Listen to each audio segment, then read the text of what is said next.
Welcome to AMP, the platform for age group multisport athletes to showcase their journeys.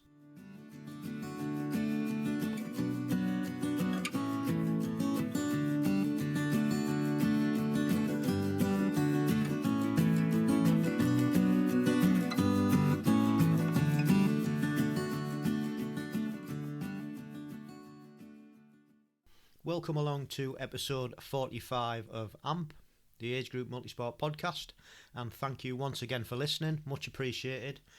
And on this episode we have a story. What a story. I was quite taken aback by it, to be honest, how things in life sort of, I wouldn't say conspire, because that's not the right sort of word in this context, because it was a great outcome, but how they mould themselves when one thing goes right and something massive happens, like COVID over the last 2 years. It can point somebody in to a completely, totally new direction that they were never expect, and they weren't even looking to go down that road. And this is the story that we've got today from a young lady who's just finished university this year, which again was a complete letdown, really, an experience due to COVID. But yeah, she got through that and found cycling. And in finding cycling, just going out and trying to keep fit, she got into GB age group, went for a qualifying race just for something to do, basically, no more than that, and qualified. And that young lady is Oliviia French. It was great to speak to Liv and find out about her story, and I'm sure you're going to enjoy it. There's more to it to add on at the end that I can't reveal now because I think it'll spoil the story. So at the end we'll go into a bit more detail of what Olivia's up to and how she's progressing. Other exciting news, we've just launched our spin-off to the Age Group Multisport podcast, and it's called AMP Next Gen. We're delighted to be able to be following two age group athletes trying to qualify, and one that's already qualified and is racing this year. So head over to our platform or Spotify and you will see episode 1, Next Gen, on there, and give them a listen. And then follow them on Instagram and give them support, because it's their first time doing anything like this. And if you guys out there who are listening are already age groupers, I'm sure they'll love the support that you'll be able to give them, and any advice also. So yeah, so that's good news. Exciting to launch that last week. So what have we been watching, reading and listening to in the last fortnight? Well, obviously the Olympics were on, the Winter Olympics were on, and we were watching a lot of that, especially the snowboarding. I think the slalom cross was my favourite. It was just so exciting to watch, and knowing a bit about snowboarding, because I've done it in the past, I know how difficult it is for them to actually race each other without knocking each other over, but it was really exciting. Mrs. C was into the ice skating, and to be fair, when we were watching the couples, I was quite surprised. I quite enjoyed it, actually. So we've been watching a bit of that. Well, a lot of that, actually. Cycling's just started. Last week I was watching the Tour of Andalusia and also the Tour of the Algarve, with the big teams in there. They're all starting to come back. And also this week the Tour of the UAE has started. So I'll be watching that. And then the Classics start at the weekend, so that'll be good. We're also watching, it sounds like we watch a lot of TV really, doesn't it? But we were also watching the Every Second Counts by the Triathlon Super League group. They've put some YouTube videos up, and it's about a 40-minute documentary based on the 4 races that they put out last year. Bit of insight into the background of the athletes that were taking part. So that's quite a nice watch. And finally, they've announced where the sub-7 and sub-8 is taking part, and it's taking part in Germany. On the 6th or 7th of June. And this is where 4 athletes, 2 men, 2 women, Alistair Brownlee, Christian Blumenthal, Lucy Charles Barkley and Nicola Spirig, are trying to go under 7 hours for the men and under 8 hours for the ladies. And it's going to take part in Germany, like I said. I'm not even going to try and pronounce the circuit that it's going to be raced round, or the lake that they're going to swim. But basically it's going to be a point-to-point swim. And then they'll be racing round a circuit that's used for touring cars over in Germany, and then running round the same. And the lake's 10k from the track, so they'll be biking from the lake to the track as part of the bike course. And it's just down to the weather, whether they do it on the 6th or the 7th of June. So that's all falling into place as well. So looking forward to that. A few months off yet. They've got plenty of training to do. I'll be looking out for the documentaries on YouTube that hopefully will be coming out following their progress. And finally, a bit about my training. Well, it's going quite well. Took a turn for the better at the weekend. I did my first run in earnest at the Donington Hall Park Run with WBC teammates, and fortunately the weather had calmed down a little bit. It wasn't as windy as we expected, and there was no rain, so that was good. And the course itself was quite nice, and I did quite a respectable time considering I haven't run in earnest for any length, and I was really pleased. So that's all right. It's now time for the main event, and we'll see you on the other side. Hiya. Good afternoon. How are you? I'm very well. How are you? Yeah, I'm good, thank you. Thank you for taking the time out to get in touch and show some interest, really. It's really great. Yeah, no worries. No, I listened to a few. I think it was Kathy Stringer's podcast first, because I follow her on Instagram, and listened to quite a few, and it's just nice to hear other people's stories about getting into multisport. Yeah, cool. So I believe you're a student? Yeah. I'm in my 3rd year and final at Durham doing maths. Right. So it's maths? All kind of, a bit intense at the moment. So yeah. So you're in the throng of it then. Have you got a dissertation to do? Is that how it works? Yeah. I've got my dissertation at the moment. About 3/4 of the way through writing it, the first draft anyway, but it's proving difficult. Oh well, I'm sure you'll manage it and you'll get through it. Yeah, let's hope. So where are you originally from, Olivia? Just south of Manchester, so Wilmslow. I don't know if you know it. Yeah, I know Manchester, yeah. So yeah, the riding's quite good around here. We've got like the peaks and the Cheshire Flats, and then quite close to the velodrome as well. So when I did start cycling, it's quite nice. I've got a lot of options. Yeah, loads actually. Yeah. So are you at home at the moment then? Yeah, I'm at home. I'm going back to Durham tomorrow. So right. Yeah, term starts on Monday again. Yeah, cool. So then it'll be full on, I guess. Yeah, lots of work. Just got to get through this is the last teaching term, and then there's only exams in summer. So last proper term at university, which is a bit weird because I don't really feel like I've been there at all because of COVID. I only really got one normal term. So apart from that, I've pretty much been at home, or like last term was kind of almost there, but just a lot of testing and isolating and a lot of things not really going on. So yeah, it's sad, isn't it, really? A lot of you guys have missed out on university life, really, I suppose. Yeah, it's kind of just I've been there for the degree rather than the experience of like university, which is a bit sad, but then I think everyone's had to make quite a lot of sacrifices in the last couple of years. So I mean, missing out on a bit of partying and meeting people isn't the worst ones of those sacrifices, for definite. So on the whole, I've been fairly lucky, I think. No, it's a good attitude to have, actually, and what else can you do? There's, it's out of your hands, so you've just got to get on with it, haven't you? And make the best of it you can, I suppose. So Yeah.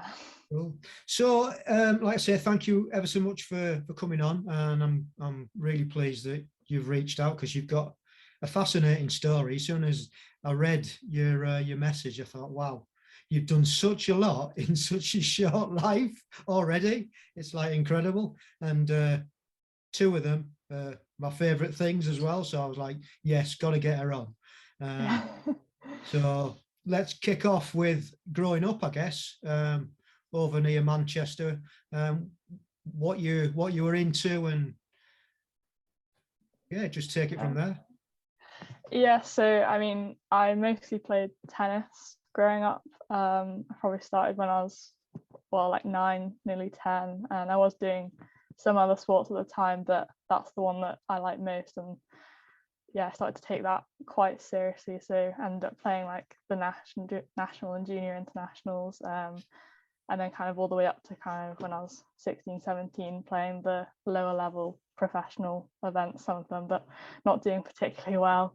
So they were all really good experiences to have, like growing up. It definitely taught me a lot about just kind of life in general, and I got to travel, and kind of it gave me a lot of structure to my days, I guess.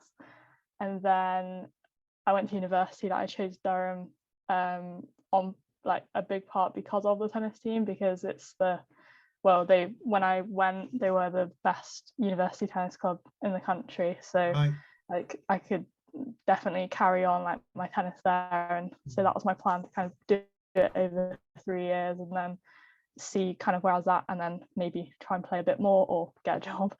And then we went into obviously lockdown, and all the courts were pretty much shut. So yeah, I couldn't play for a while. So I was kind of initially just shadowing shots in my garden and doing home gym workouts and stuff like that. But it just got a bit boring and like hard to motivate myself to do after a couple of weeks, and not really like leaving the house. And then my dad, he rides a bit, so he was like, oh, just come out on a ride, like an hour. Like obviously the roads were all really quiet, so it was a good time to kind of get confidence up riding. So I borrowed my mum's road bike, and then I just went out with him a few times, and to be honest, I hated it at first because he was so much better than me. I didn't like being like dropped by him up climbs, and just kind of being very, very sore and just feeling very unfit.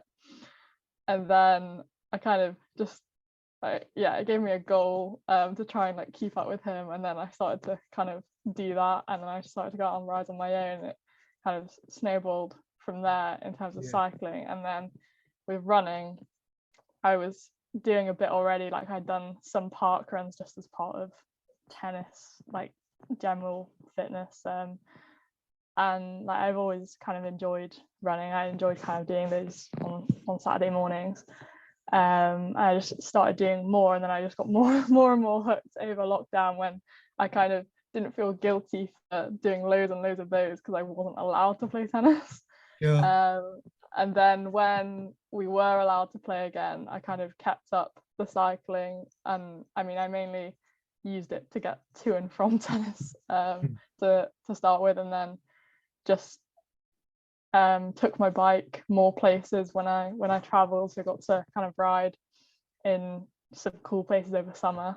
And then went back to university, and we went into another lockdown, so no more tennis again. And then I was like, oh, this is quite nice, I just get to ride my bike a lot. And like run. Was there a point where you sort of like the bike was more interesting than the tennis, and the tennis was, I know it was a forced sort of backseat, but for your own like personal point of view, did you prefer cycling then at a point?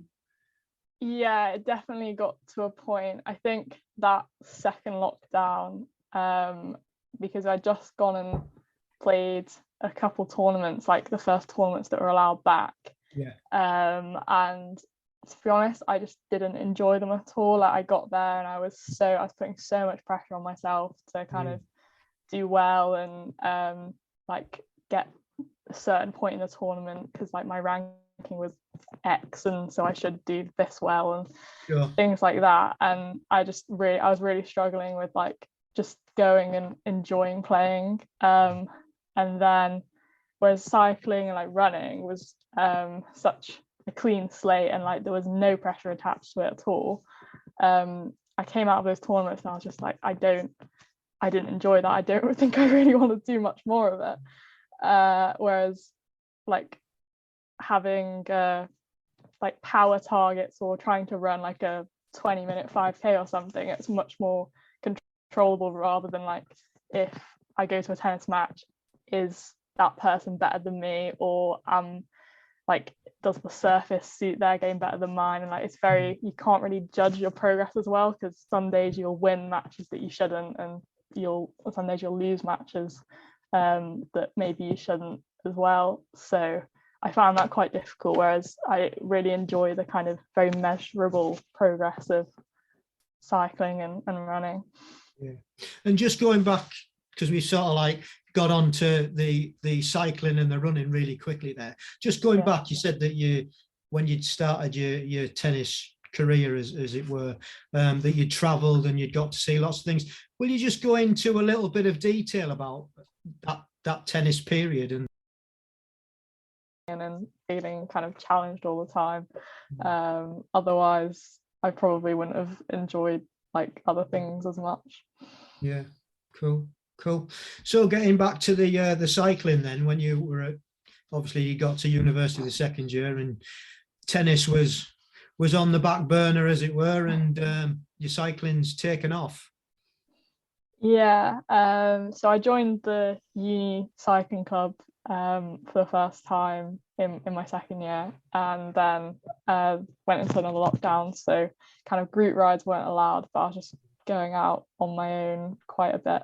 And just before, I think in the second lockdown you're allowed to ride in pairs, or it's something like that. So one of my good friends who I play like a lot of the national like doubles events with, her coach, who I knew quite well from going to tournaments, he had qualified for Agegroup, right, Worlds and Europeans, and he's based in Newcastle, so not too far from Durham.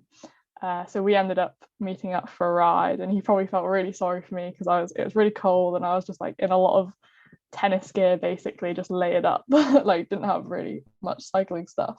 And he was just saying, I was saying that I'm just kind of doing all this cycling and running, I don't really know what I'm aiming it towards, I don't really know what to do. And he's like, oh well, I've done this, there's a race at Croft, which again is pretty close to Durham, and he said it's a nice circuit, closed circuit, it's a good one for your first race, like it is also a world champs qualifier, but like don't worry about that, just go like have fun. And I was like, he was oh, just okay, dangling that carrot, wasn't he? Yeah. And he's like, oh, I'm doing it. So, and I kind of looked at it, I looked on British Triathlon and kind of the dates worked well, and I was like, okay, that would be a good aim for, and kind of wasn't really thinking about qualifying or anything, but then I started to kind of look at the times of like previous qualifiers, and I was like, maybe I could. So I was like, I might as well register, because why not? And then just kept kind of training a bit more, and I decided to enter a Go Try event at Manchester Airport. And that was a week before the one at Croft. So that was kind of a good experience just to, I don't know, try transitions and generally experience a race, because I'd never done one before, and like just generally pinning on a number and that kind of thing. And that first one it snowed. It was really, really horrible. Like I couldn't feel my feet. I did finish it, so I came second to Kathy. All right, so that is a nice confidence booster going into the next week, that I was actually kind of okay at the race. Before you go on, had you heard of duathlons before you'd spoken to your friend, the coach?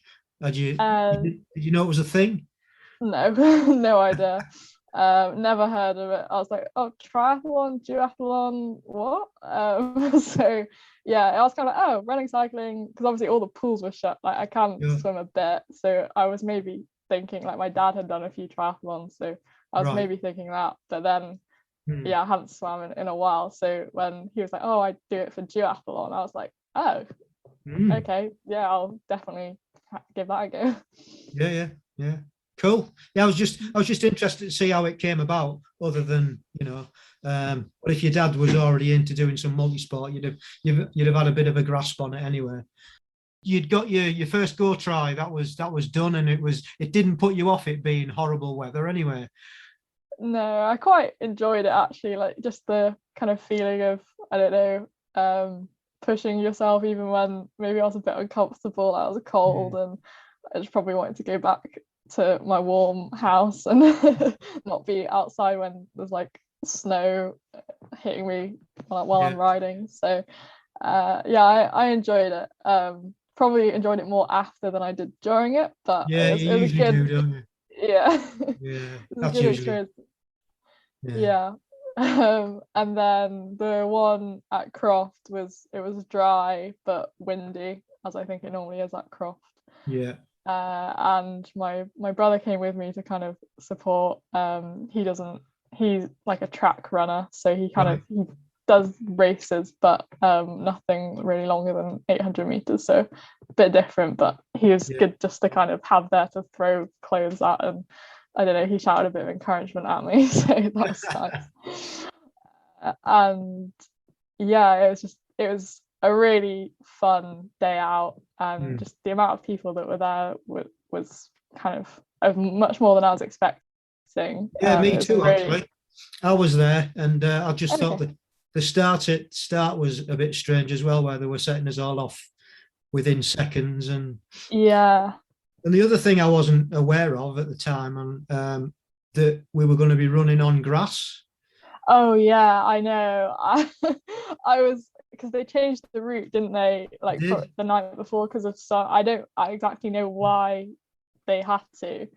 And it was a bit like cross country really. I was struggling for grip a bit, which was a good way to do a 5K and then try and jump on a bike and do that quickly as well. Yeah. Well, it seems to have worked because you've qualified, haven't you?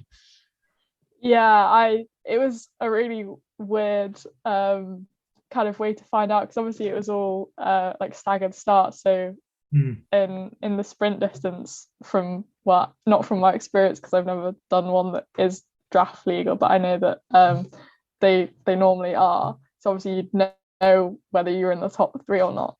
So I had no idea like how I'd done at all. And then so I was driving back and my brother sat in the passenger seat, and I was saying, just go, just the results are probably up now, just go check, like tell me how I've done. And then he looks at it, he's like, I think you won. And I was like, no, I definitely can't have done that. So I didn't believe him. I thought he was just kind of reading the wrong number, like off the the results sheet, I guess. So we were driving home, so it was a fair 3-hour trip. So I stopped off at a service station just to break and also to check this, and I did read it and I was like, oh okay, yeah, no, you were right, you could read. Thanks, sis. Yeah. No, if you knew my brother, you'd also want to double check that as well. But yeah, no, he was good really.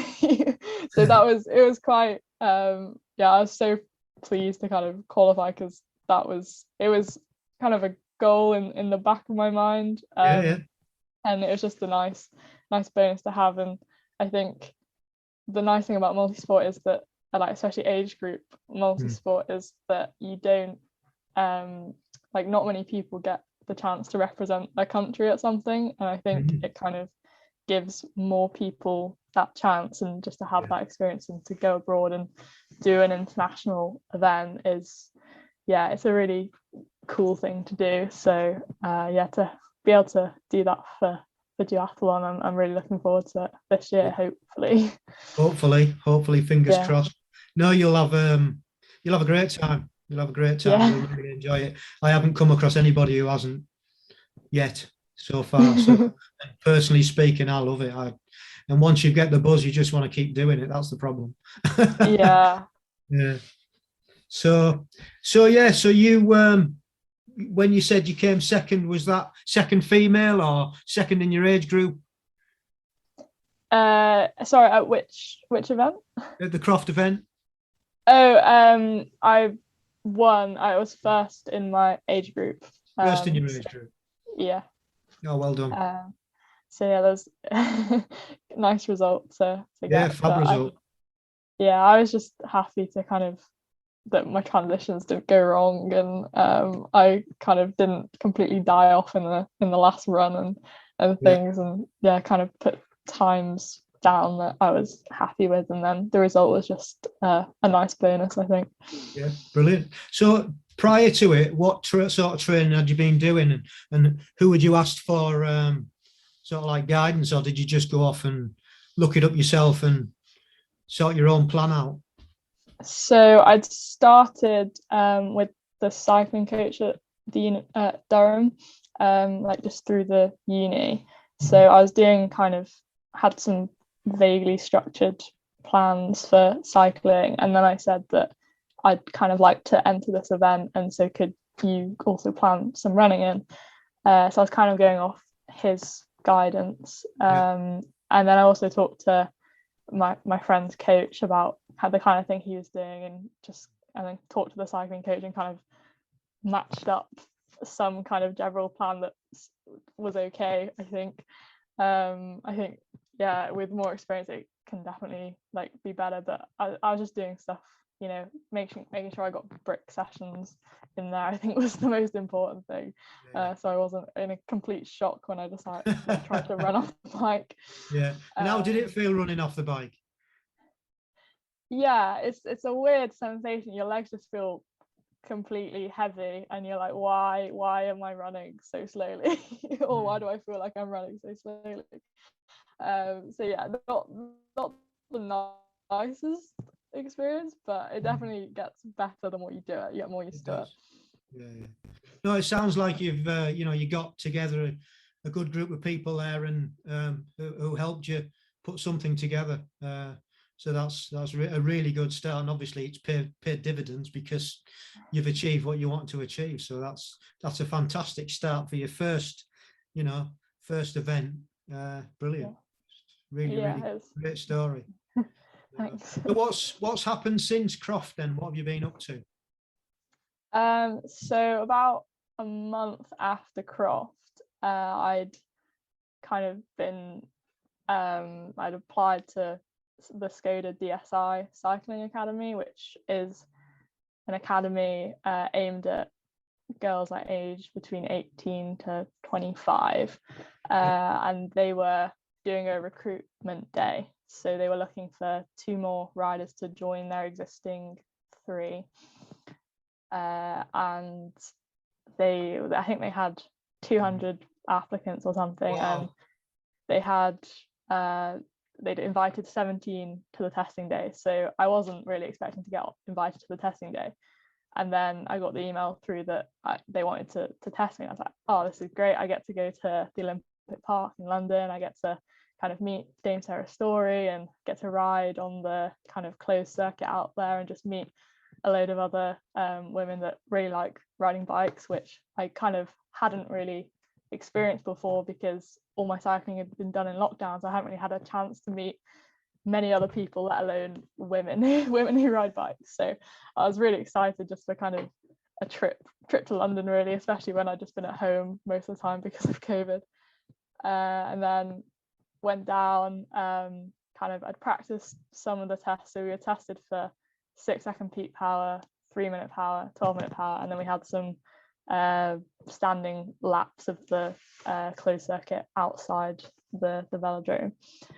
And yeah, it's just a really, really fun day. Like the tests hurt, and I was in a lot of pain, but I really enjoyed the experience. I came away from it just thinking, well, whatever happens, like that was really fun, and I definitely want to carry on cycling and get into racing. And it kind of definitely, I would have started to race and ride my bike more anyway, just coming out of that day if it hadn't gone well. And then I got a call 2 days later saying that they'd selected me, and honestly, I didn't believe it when they were telling me. I was like, you sure you've rung the right person? And I was also in the middle of a 24-hour exam at the time, because our uni were doing online exams, so in a 24-hour kind of rolling period. And so I was like focusing on this exam, and I saw like a number come up. I was like, oh, probably should answer it. And then they told me that, and trying to concentrate for the rest of the day was hard. But So what was the criteria to actually, because you said there was, how many had applied to begin with? 700? I think it was about 200. 200. What was the criteria then, like from just applying? What did you have to put down? Did you have to fill in an application form or tell them your background? Yeah, it was like an application form and your background kind of in sport in general, because I think they're kind of looking for people who are maybe newer to cycling rather than like people who've been cycling their whole life. And then just kind of, they were looking for enthusiasm, I guess, really, and just the willingness to try new things and throw yourself into kind of new experiences. And then on the actual testing day, I think they were more looking at like raw numbers to see who might have potential to kind of go on and ride in like national series and things like that. Don't know what they're looking for, don't they? Let's hope. That's fabulous. That's such a great story, really is. So what have you done since you've been accepted and you got the place? So we had quite a lot of academy events. So the first trip we had was in June for a week, and we did a lot of racing together, like a time trial, a crit, and then the first national series event, which was the Sickle Classic. So I didn't actually race in that one because I'd not got you have to have a Cat 3 license or above, so you have to have kind of raced before and got enough points to kind of be able to race those races. So I was just there kind of more to experience the day, I guess, and be there as more of a supporting role, which was really good, I think, because I think it would have been a step up, like too much, if I just tried to race that. So just to kind of see it from like a spectator's point of view first, because I've never actually been to a bike race. Right, which in itself is amazing, isn't it, really? Yeah, it was a really fun day out, and especially when like my teammates were racing, you've got like that added investment of like like trying to spot them in the bunch and kind of counting how far back they are and stuff like that. And I was in the feed zone as well, so I had the stress of trying to give people bottles, which was good fun. So that was our first trip, and then after that we did the tour series. So I had my Cat 3 license by then, so I got to race all the rounds of the tour series, which was just the best week. Like I loved every minute of the racing. I mean, it was within 1 week, Olivia? So there was one round in Gisborough, Sunderland, and then Castle Douglas, so kind of north east England, and then Scotland. And it's just crits, so closed road, town circuits. Town centre circuits. And we had, I think it was about 75 women riding in it, so big field, and just the crowds were awesome, and the atmosphere like in every round was just to even just be on the start line was such a cool experience. And so how did you feel? I bet you did. How did you feel? Your first race, you must have been, I guess, super excited, but also quite nervous. Will you've raced in a bunch like that before? Did you know what to expect? No, not at all. So the racing I kind of done up to that point. I think the most I'd had in a women's race before would probably been about 20. And they're just on like closed like cycling specific circuits, so like no potholes or drain covers or anything, or like lampposts you're trying to avoid. And then I had done like one men's race, so that was a bigger bunch of maybe 40, but again that was on like a closed motor circuit. So this was my tour, like the first round of the tour series was my first race on like roads. And it was definitely by far the biggest field I'd been in, and I definitely didn't appreciate the importance of positioning.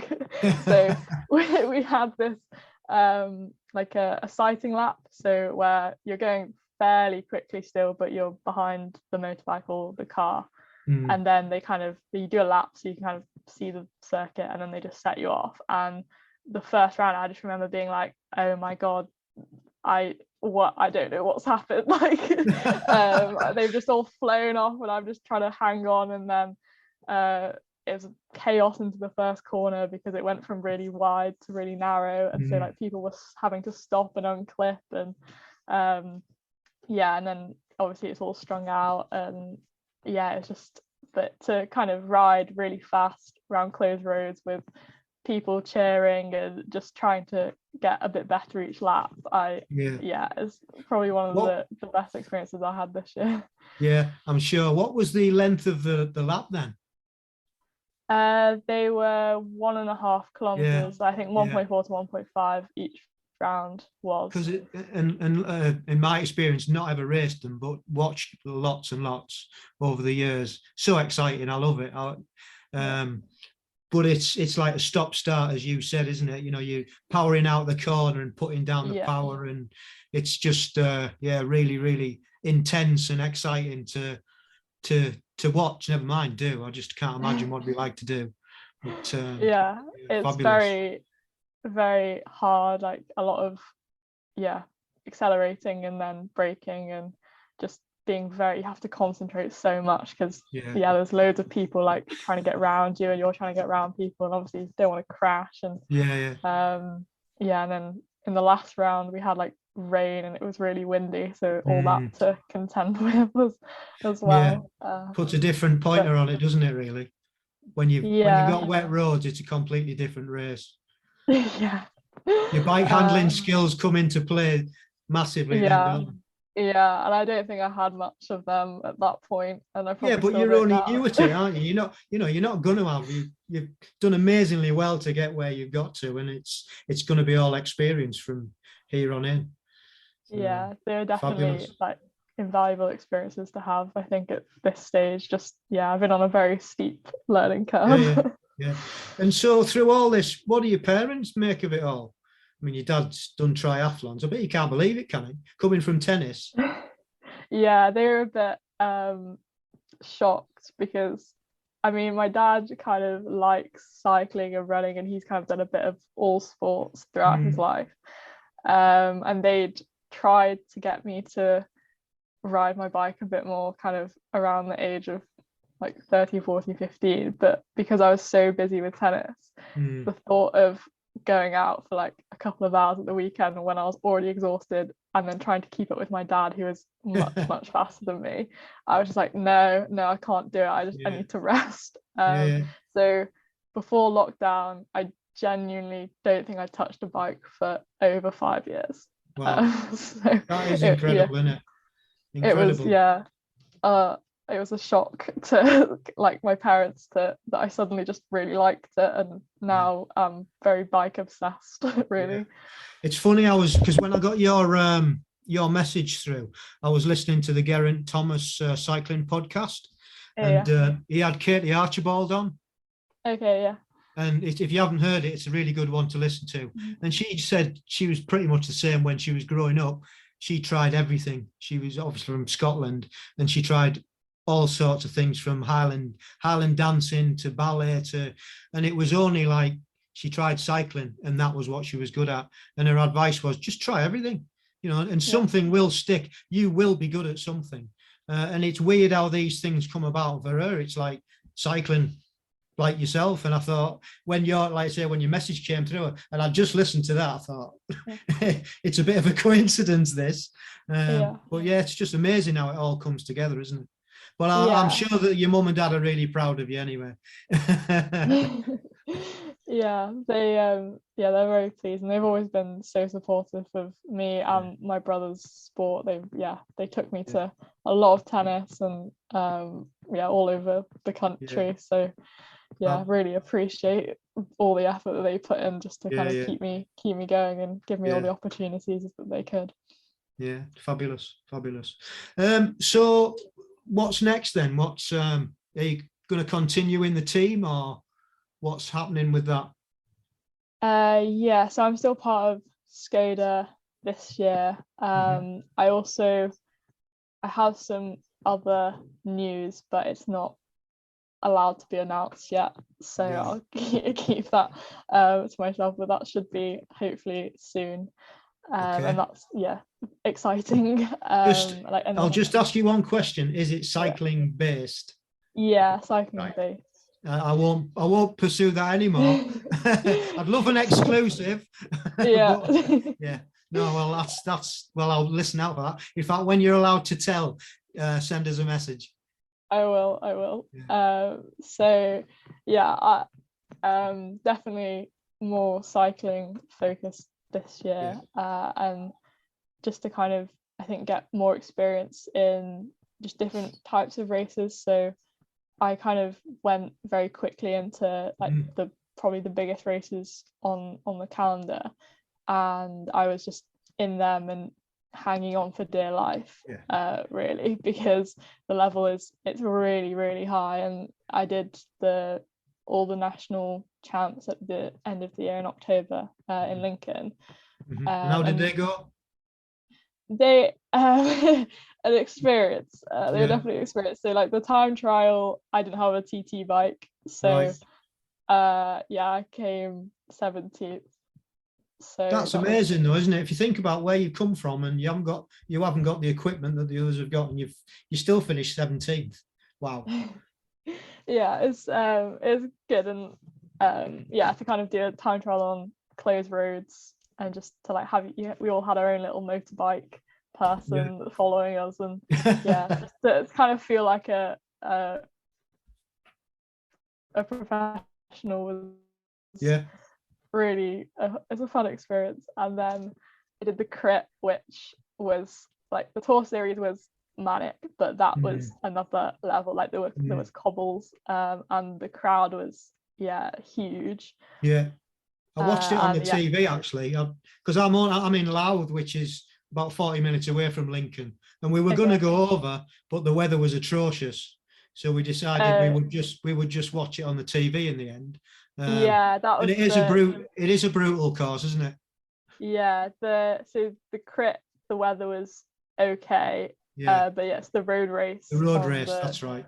Yeah, the Sunday, which was horrible. It was really like just like rain, and pretty windy, and they had like cars that they didn't move off the course, so we were held at the kind of rollout point in like just freezing for 20 minutes. It was ridiculous, wasn't it?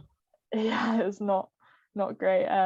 So in that, like, did the first lap and then hit Michael Gate for the first time, and then obviously the race just splits up very quickly.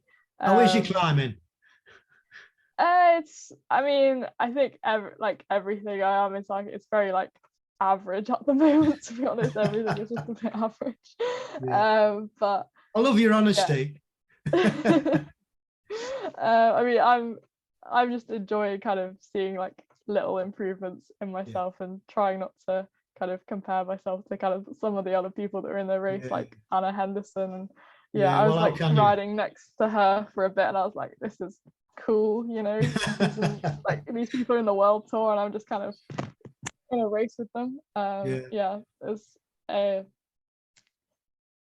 not something I'd have expected to happen, like even at the start of kind of like a year ago now. And then if someone had told me 2 years ago that I'd be racing like for cycling in national championships, I'd have just laughed at you because I hadn't even thought about a bike for so long. So yeah, brilliant. it's unexpected, but yeah, I think my main takeaway from it is just keep your mind open, because you don't know what opportunities come along and what might suit you better and what you might enjoy. So yeah, and cycling's such a wide, varied sport, isn't it? Like you just mentioned 3 different things there: the crit, the road race, and the TT. Just out of interest, which was your favourite one? Which did you enjoy the most?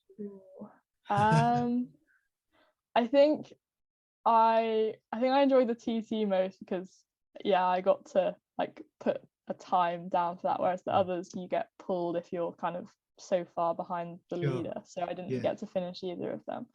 I think in general I prefer the crits though, just like kind of fast and shorter, because I think that's more similar, like more transferable from the tennis fitness I had, like short effort then kind of rest, short effort rest, whereas road races kind of a sustained 3-hour effort is not something I'd ever done before. And then I've done I tried some hill climbs, and I did my first I saw that on the page actually. How did that go? I loved them. So I did the national hill climb at Winnett's Pass as my first hill climb, so I had no idea what to expect, and it turned up torrential rain. There's literally a river running down Winnett's Pass. I don't know if you know the climb. Yeah, I do know. Yeah, so it's quite steep. Yes, very steep. Understatement of the year. Yeah.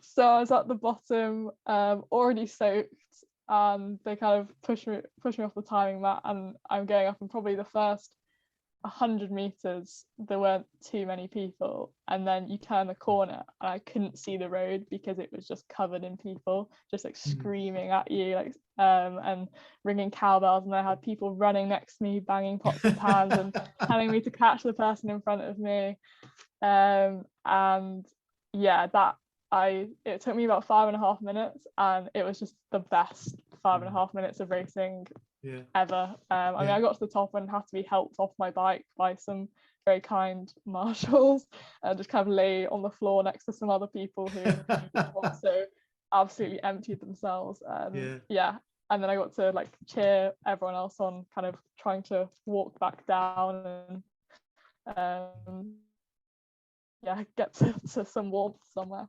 And just the whole hill climb community is a really fun atmosphere to be a part of. Cool, excellent. So a wide variety of experiences so far. So what's the future hold? I know you can't tell us the major thing that's coming up. So what are your plans for the future? The key question is, have you ordered your GB kit? Yeah, I've got my GB kit. It's a bit cold to wear it outside at the moment, but I do most of my turbo rides in it just for a bit of I love morale. Well done. It's quite it's good kit. And when it came, it's nice got to your name on? open. I got my name on. Good. That's excellent. So that's definitely an aim for this year, is to hopefully, if it goes ahead. I mean, it's still not been confirmed where yet, but I think there are rumours of where it's going to be held. So we'll wait and see. Hopefully get to go out and to wear it in an actual race. And apart from that, it's just getting stuck into a lot of different races.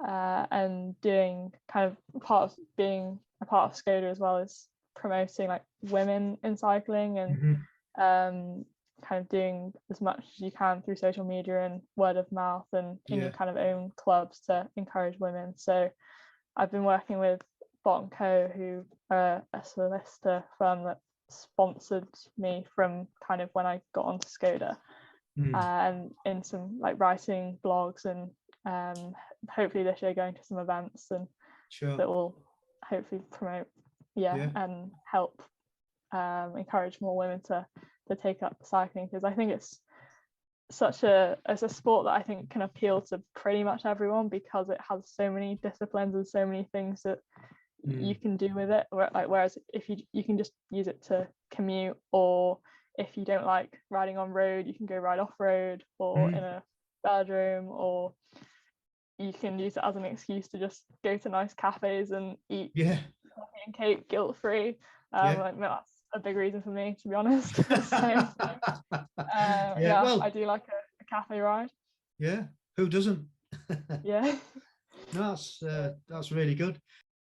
What are your, I know you've really just started your cycling, but what short-term goals? You can't tell me one of them, and obviously the duathlon's another one that you want to take part. What are your longer-term goals? Because obviously you've got your degree to finish.